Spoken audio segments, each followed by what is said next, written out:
Hello, and welcome to the Get Lean and Eat Clean podcast. My name is Brian Grin. I'm a certified health coach, trainer, and author. And this podcast is for middle-aged men and women looking to optimize their health and get their bodies back to what it once was 10 to 15 years ago. I will give you simple, actionable items to get long-term sustainable results. Thanks for listening and enjoy the show.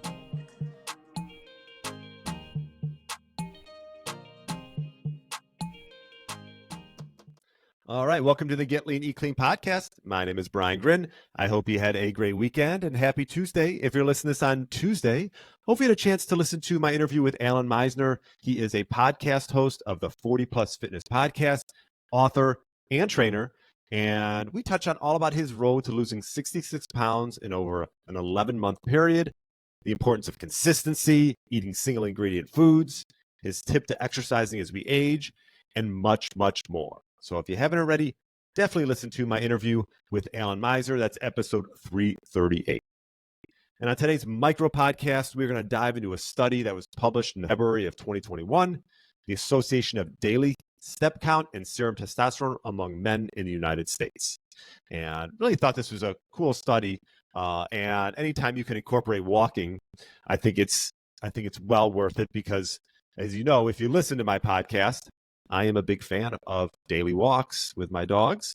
I'm going to share my screen real quick so you can see the study. I'll put a link in the show notes as well. And there we have it. So we're just going to hit on the high level, what we sort of got from it, and how we can sort of implement this into our lives.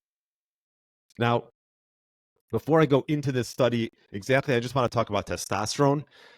It's important to understand it a little bit, at least. It's a hormone that plays a key role in carb, fat, and protein metabolism.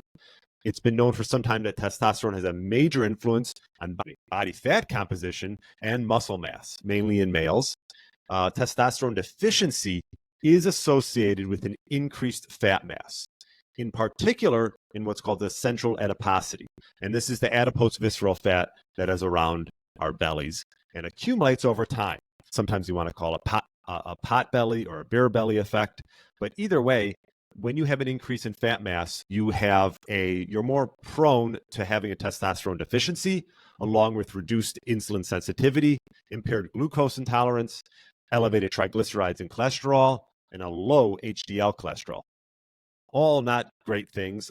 All these factors are found in metabolic syndrome and potentially type 2 diabetics. So really important that we sort of hone in on testosterone. This is something that I get measured probably every six to 8 months just to keep an eye on, because low testosterone production is something that's become more rampant in society and obviously more prevalent as we age. So the purpose of this study was to associate between daily step count and serum testosterone levels. And it used U.S. male adults, average age around 46, were included in this analysis in about 280 subjects. It compared subjects to taking less than 4,000 steps per day to men who took between 4,000 and 8,000 or 8,000 to 12,000. And it actually showed that for every 1,000 steps equals a 7 increase of nanograms per decimeter in testosterone levels. So patients with the lowest step count had the higher odds of having low testosterone. This sort of reference between daily steps and total testosterone, I've never really seen a study like this. So I thought it was really interesting. And that's why I wanted to sort of bring it to your attention. We all know that obviously walking can play a key role in getting just daily sunlight with the UVB rays, which there's been some studies showing that UVB light could have a positively correlated association with higher testosterone levels. Also, walking first thing in the morning, which I love doing, helps with these circadian cues to get your circadian rhythm going and can help with positive sleep patterns in the evening. Now, the big question is, well, how much should you walk? I think anything is better than nothing. If you can associate one quality walk during the day, whenever it works is best, right? I would say that if you're going to try to optimize walking, first thing in the morning, definitely. You get the sunlight on your face.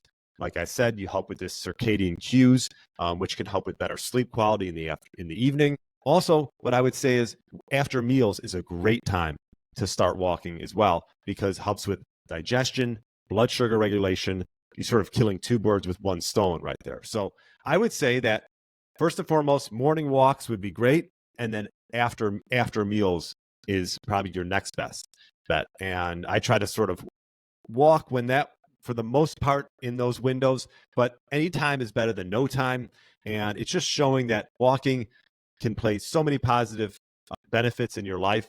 And this study is just showing here's one more benefit where you could possibly get a bit of a spike in testosterone just from going on daily walks. It shows that minimum, I would say 4,000 per day would be your best bet. And then beyond that, could only be beneficial as well. So at least 4,000 steps per day. Try to do it after meals or in the morning. And if you have any questions regarding this, feel free to email me, brian@briangrin.com. Thanks so much for listening to the podcast. I will put a link in the show notes for the study. And I look forward to talking to you on Friday with another great interview. Have a great day. Thanks for listening to the Get Lean, Eat Clean podcast. I understand there are millions of other podcasts out there, and you've chosen to listen to mine, and I appreciate that. Check out the show notes at briangrin.com for everything that was mentioned in this episode. Feel free to subscribe to the podcast and share it with a friend or family member that's looking to get their body back to what it once was. Thanks again, and have a great day.